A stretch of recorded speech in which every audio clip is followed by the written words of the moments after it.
So this is the before and this the after. So this looks more natural, right? We are going to do same by duplicating this very one here. Take it above and drop it somewhere here. Hello guys, I'm Montserrat and welcome back to Orange Studios. In today's tutorial, we are going to do this very beautiful church flyer right here. And guess what? The project file is available for free download. All you have to do is to watch through to the end, get access to the password, and download. We are also going to add some editable 3D text in Photoshop. So stay tuned, get the password, and download. Let's jump right into it. This text was actually generated in Cinema 4D, but there are options I'll make available in the description, like this one. All right, this one is very editable. This isn't editable, but this is editable. There is also another option like this, and there is one like this. All right, so everything here is editable. And let me zoom in so we can have a closer look. All right, so I'm going to make all of this available. So we're going to use the canvas size of 210 millimeters by 297 millimeters. The resolution is going to stick. We're going to stick with 300, and the color mode is RGB. All right, we can name the file here reignite. All right, and what else? Yes, everything else is fine. You can copy the same settings and use. Let's click on create.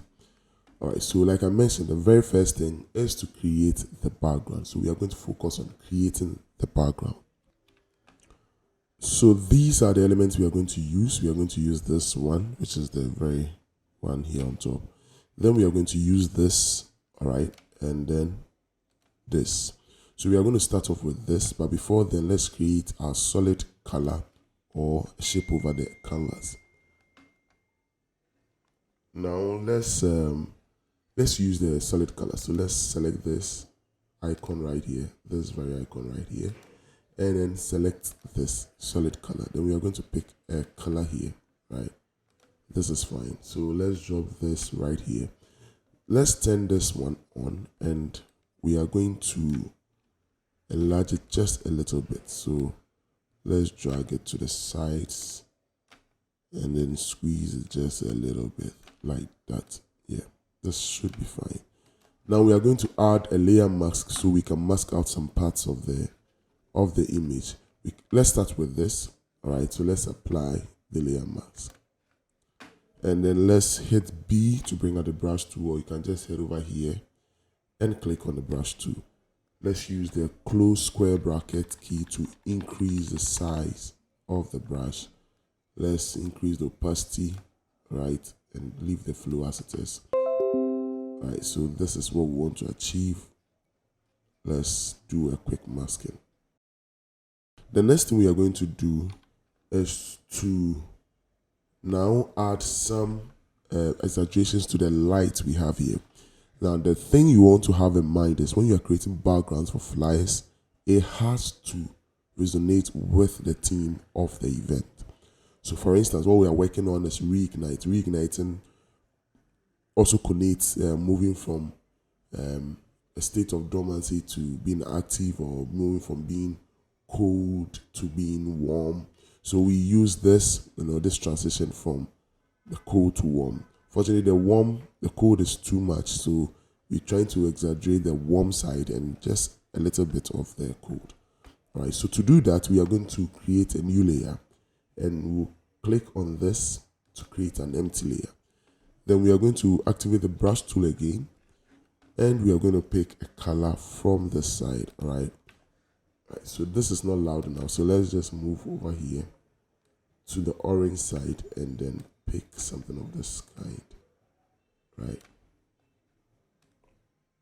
Yeah, so this is fine. Now let's change the blend mode for this to screen.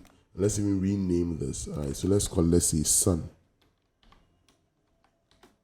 Now with that, you want to now keep clicking or painting over this area so the warmth become more active, right? So something of this kind. Now you want to increase the size of the brush and then reduce the opacity and then click again, right? So let's reduce the brush opacity, increase the size, and then click again like that. Now the warmth now is standing out. So we want to now change the color for this to something close to yellow. All right. The reason being that you realize that it's not all reddish throughout. So we want to do same thing. All right. So that's what we have here. Now the next thing we are going to do is create another one and place some highlights on the blue side as well. All right. So let's call this blue light. And now we are going to change the blend mode for this from normal to screen. Alright, now we are going to pick a color from this side. So let's see what color we'll get to work with. Or better still, let's just move right in and pick something like this. Right. Same process as we did for the red side. Alright, so now let's check out the before and after. So this is before the effect and after the effect. Alright, so we are heading somewhere. Now the next thing we are going to do is to introduce this. Now this we are introducing because of the texture in there, right? We don't want the background to look too plain or too normal. Alright, so we just want to introduce this to add some texture to the background, but we are not going to use the blue. Let's take it behind this. All right. Then we are going to change it from normal to luminous. Now it's looking black and white because of the background. Let's change the solid color to something like this. See? All right. So that's the reason behind that. That's the reason behind why it's looking black and white after we change it from normal to luminosity. All right. So now we are going to apply a layer mask to this. And we are going to brush off or mask out some portions. Alright, so now we've maxed it out properly. And now we are going to introduce this other layer right here. So what we are going to do is to simply drag it down here. Then drag it below this, right? And above this one. And we are going to press and hold the Alt key, click, and drag the layer mask copy to this, right? So we don't have to go through the same process of maxing this one out. And we are going to change this one's blend mode from normal to luminous so that it doesn't overshadow the layer below too much, right? So you can still see the leather texture in there. So let's now reduce the opacity for this a little bit, yeah, like that, and we are set. So basically this is the background and we are set, done with the background. All right, so let's put all of this in a group, Control J, and then rename this to the background. Let's put this under lock so that we don't, for instance, let me activate the move tool. I see move things around. No, so Control Z to undo, and now let's put everything under lock. So now it doesn't move when you click and drag. So the next thing we are going to do is to now bring in our 3D text, which like I mentioned was molded in Cinema 4D, but the editable files of Photoshop version of 3D text will be made available. So I'm going to pick and drop. So this is my 3D text. Let's reduce the size a little bit. All right, and then let's take this right here. Now this touch right here, you can find online. You can just download touch online. All right. The thing about designing is that you should know what you want to do and try and gather the elements even before you start, so that you don't start and then wonder what next to do. When you have a plan, you can execute. All right. So let's increase or decrease the size just a little bit like that. Right. You want it to have this flow, all right? So it should not move away like that or like this. It should follow the flow like that, right? So something of this kind is fine. The other thing is the flames. So I'm going to pick and drop the flames, then we can move on. All right, so I have my flame right here. So let's start work. So what we are going to do is to reduce the size of this. Is too big, all right, and then place it somewhere conveniently here. All right, it should be proportionate to the touch. It can't be too big, it can't be too small.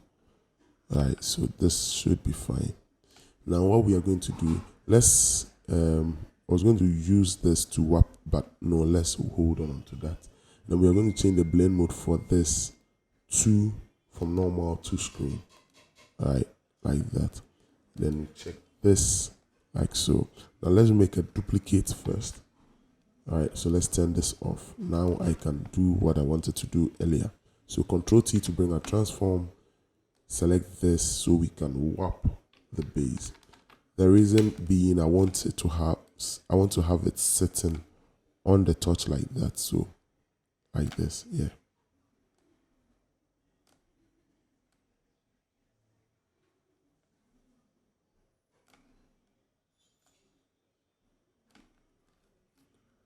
All right, so this is fine. Now the other one can now come in. And then what we'll do is to move it a little away like this, turn it a little bit, then reduce the size. All right, like that. So I'm basically going to duplicate the flames and spread them across. All right, so let's see. All right, no, this didn't go as Control Z. Let's undo because I think I moved the wrong one. Right, so I'm supposed to move this one. Right, so Control T. But basically that's what we are going to do. Copy, duplicate, and then turn them and spread them around. So let me do a quick one and get back to us. So this is what we have so far, and I'm going to make more duplicates of the flame and take it behind. All right, so let's pay attention to this. So Control J to duplicate this, move it away. Let's even increase the size a little bit for the purpose of what we are going to do. Now I'm going to take this behind this. All right, bear in mind the initial ones were above the touch, but this one I'm taking it behind the text. All right, so something like this, just to make the fire a little bit spread around.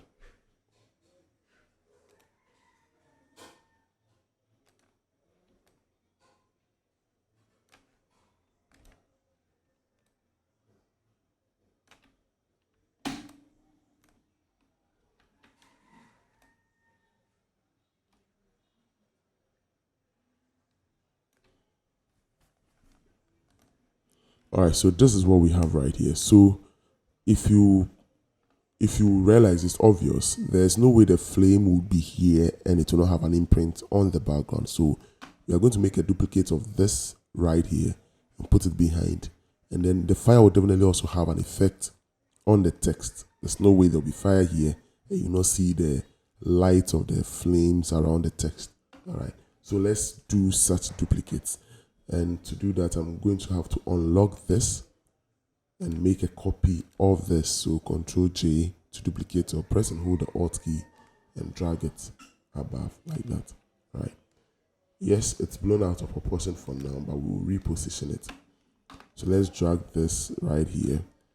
Control T to bring out transform and reduce the size because it's too big.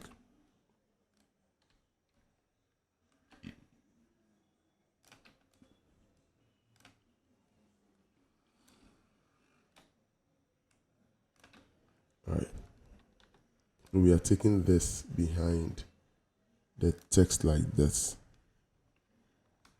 All right, so definitely you are now seeing, let's take off. So this is the before and this the after. So this looks more natural, right? We are going to do same by duplicating this very one here. Take it above and drop it somewhere here. All right. So reduce this one too, so it's not too big.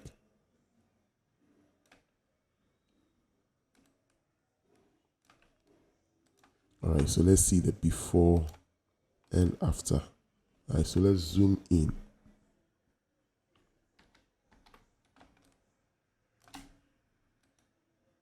Yeah. So I guess our flame is now more realistic with the additions. All right. This looks too hard, but this kind of softens it. It makes it look more realistic. All right. So we can even drop this ones a little down, some of them, so it kind of covers or touches the flame. All right, like that. I mean the touch. And then we would apply a layer mask, right, and mask it out so it's not too hard at the edge, right? There's something of this kind, right? So I think this is fine. You can play around it and see what works best. All right, so this is fine. So let's put all of this in a group and then call them the text, or yes, the text or the title, right? Control J to put in a group and then title. So with this, we are basically done.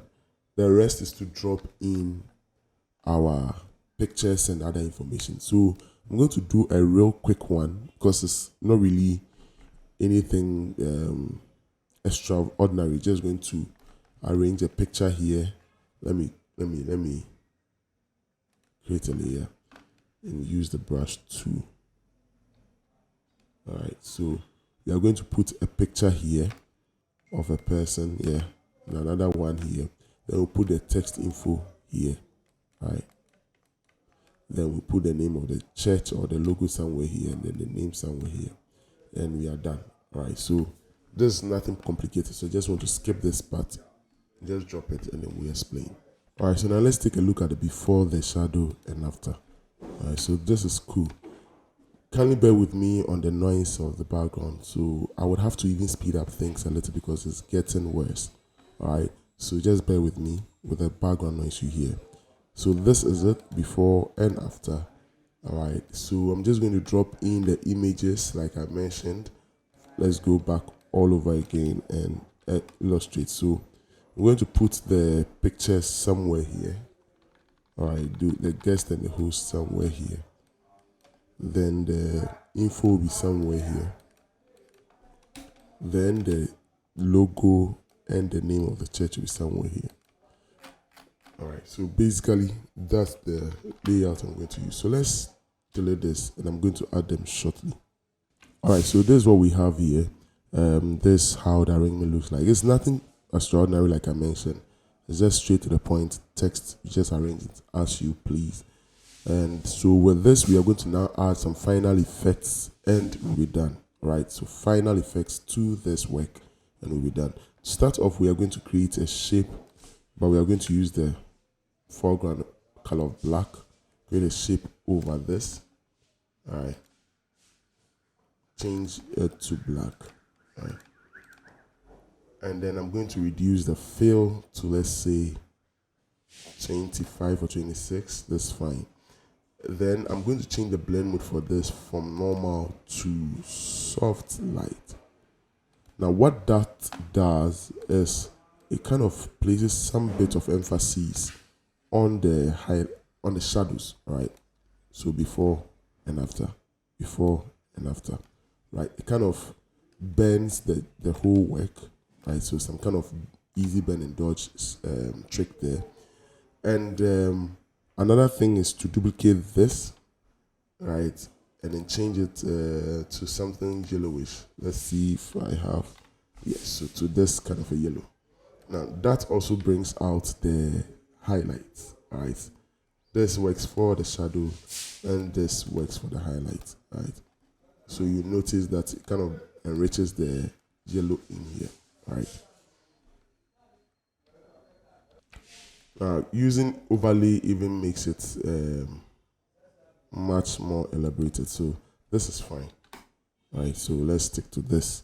Then we are going to now add brightness and contrast to even out things even more. So let's use the brightness and contrast. Add some brightness to the work, right? And some bits of contrast, right? So let's go back. The contrast is a bit too much.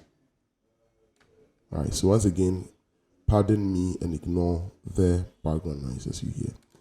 Alright, so before and after. Before and after. Alright. Yes, so a quick disclaimer here, alright. So these men of God, or this man you see here, are in no way related to the artwork. These images were just downloaded on Google for educational purpose. They have nothing to do with anything that's going on here. I'm not sure they even know I exist. So, disclaimer, it's just for educational purposes. Their images look good and I just wanted to use it for the tutorial. No malice intended, and yes, so these images will not be made available anyway in the tutorial, but the editable 3D text I mentioned and other things will be made available in the description. So there's a password to the file, and if you had not watched to this point, then I'm sorry, you don't have the password. So the password is dvelvet, as in lowercase d and velvet, with the first V as uppercase. So let me hit it again. So it's lowercase d, uppercase V, then the rest is in lowercase ELVET. I'll type it out in the description. Not in the description, but in the video. Download and use. Alright, so this brings us to the end of today's tutorial. And once again, forgive me for the background noise. There's some bit of construction work going on here, and it's becoming too much. Alright, so let's end it here. And I'll try, when the noise comes down, add another one to it. Enjoy. Alright, so there you go. We are done with this church flyer right here. I hope you enjoyed it. If you did, you know what to do. Subscribe to the channel, share to friends, and like the video. See you in another episode. Stay tuned.